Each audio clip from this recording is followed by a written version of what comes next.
இதெல்லாம் அப்படியேண்டா பயமாத்து கொண்டு நிக்கிறேன்.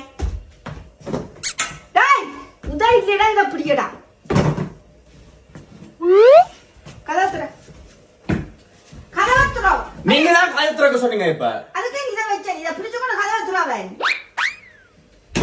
கடவுளே எப்படி திற சாத்து. என்ன செய்யற இவன?